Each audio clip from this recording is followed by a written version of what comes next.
Daily taste the daily. Sankranti పండుగకు సొంతూళ్లకు వచ్చిన ప్రజలు తిరుగు ప్రయాణమవుతున్నారు. దీన్ని ఆసరాగా చేసుకుని ప్రైవేట్ ట్రావెల్స్ బస్సులు అధిక ఛార్జీలు వసూలు చేస్తున్నారు. దీంతో రంగంలోకి దిగిన అధికారులు తిరుపతి సెంట్రల్ బస్ స్టేషన్ ఎదురుగా ఉన్న ప్రైవేటు బస్సుల్లో తనిఖీలు చేపట్టారు. అధిక ఛార్జీలు వసూలు చేస్తున్న 24 బస్సులకు జరిమానా విధించారు అధికారులు.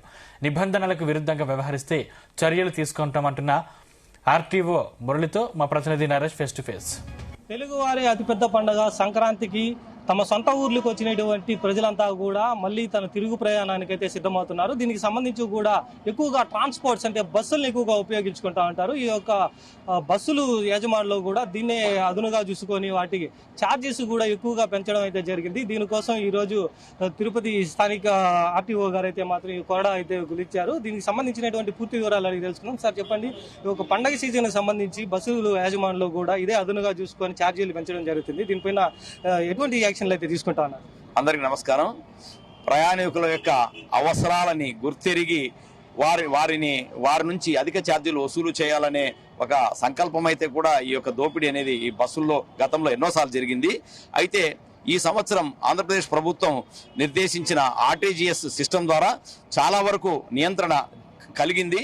ఎందుకంటే ఎవ్రీడే కూడా ఆ యొక్క ఫేర్ మానిటరింగ్ సిస్టమ్ మనకు ఫేర్స్ రిలీజ్ చేసేసి మన గ్రూప్ లో పెట్టడము, తద్వారా ప్రతి జిల్లా రాష్ట్రంలోని ప్రతి జిల్లా అధికారి కూడా వీటిని మానిటర్ చేస్తున్నారు. అట్లాగే కేవలం మన తిరుపతి జిల్లాలోనే దాదాపుగా 24 వాహనాల మీద ఎగ్జార్బిటెంట్ కేసెస్ నమోదు చేయడం జరిగింది. అవి కాకుండా మిగతా మిస్లీనియస్ కేసెస్ అంటే మోటార్ వాహన నియమ నిబంధనలు చిన్న చిన్న కేసెస్ అన్ని కూడా 28 కేసులు నమోదు చేసి దాదాపుగా 3 లక్షల రూపాయలు ఫైన్ వేయటమే కాకుండా దారిలో వాహనాలు ఆపి వీళ్ళకి కౌన్సిలింగ్ ఇచ్చి నెక్స్ట్ ఇలాంటి అధిక ఛార్జీలు లేకుండా చూడమని చెప్పేసి వాళ్ళకి ఆదేశాలు ఇవ్వడం జరిగింది. అంటే దీనికోసం కూడా ప్రత్యేకంగా టోల్ ఫ్రీ నంబర్ కూడా బస్సులో డిస్ప్లే చేసి ఆర్టీఓకి సంబంధించి ఏదైనా అధిక ఛార్జీలు వసూలు చేస్తే అంటే ఆఫ్లైన్ లో కాకుండా ఆన్లైన్ లో ఒక రేటు చూపించి ఆఫ్లైన్ లో వాళ్ళు బస్సు వాళ్ళ దగ్గర మాత్రం ఎక్కువగా వసూలు చేసేయడం ఇటువంటివి జరుగుతుంటే దీనికి డిస్ప్లే కూడా ఒకటి టోల్ ఫ్రీ నంబర్ కూడా ఒకటి ఏర్పాటు చేయడం అనేసి చేస్తున్నారు. అది ఎంతవరకు వచ్చింది? ఆ టోల్ ఫ్రీ డిస్ప్లే నంబర్ ఏర్పాటు చేయటం వల్లనే అట్లాగే ప్రతి ఒక్కరు కూడా మన పత్రికా ప్రకటన ద్వారా ప్రజలకు సందేశాన్ని ఇవ్వటం ద్వారా ఆ యొక్క 92816000 ఆ 1 నంబర్ కి మనం పెట్టడం వల్ల అందరూ కూడా ఆ ఫిర్యాదులు ఎస్టీఏ నుంచి అంటే స్టేట్ ట్రాన్స్పోర్ట్ అథారిటీ నుంచి కన్సర్న్ అధికారికి వెంటనే రావడం జరుగుతూ ఉంది. దాని ద్వారా మేము వెంటనే యాక్షన్ తీసుకొని వాటిని నియంత్రించగలుగుతున్నాము. సో మనం చూడొచ్చు పండగ సీజన్ సంబంధించి ఎక్కువగా ట్రావెలింగ్ కి సంబంధించి అయితే మాత్రం ఎక్కువగా కూడా ఉంటుంది.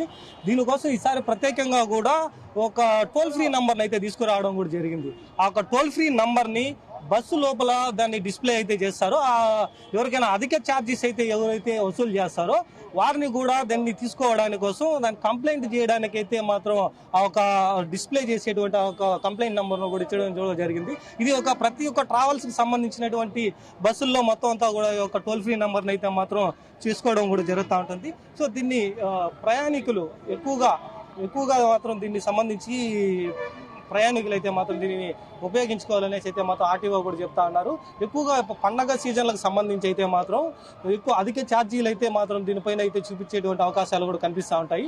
ఆ ఒక అవకాశాన్ని అదునుగా తీసుకునేటువంటి బస్సు యాజమాన్యులు ఎవరైతే ఉంటారో వాళ్ళు దీనికోసమే సపరేట్ గా ఈసారి తీసుకొచ్చినటువంటి టోల్ ఫ్రీ నంబర్ కి కంప్లైంట్ ఇచ్చిన వెంటనే దానిపైన తగిన చర్యలు తీసుకుంటామనేసి కూడా ఏపీ ప్రభుత్వం నుంచి కూడా చెప్పినటువంటి పరిస్థితి అయితే కనపడుతుంది. దీంతో మొత్తానికి ప్రయాణికుల నుంచి వీళ్ళు నిర్దేశించినటువంటి ఛార్జెస్ ఏవైతే ఉన్నాయో వాటి ద్వారానే ప్రయాణించేటువంటి అవకాశం కూడా కల్పించేటువంటి సౌలభ్యం కల్పించింది ఆర్టీఓ. కెమెరామెన్ సురేష్ తో కలిసి నరేష్, జీ తెలుగు న్యూస్, తిరుపతి నుంచి.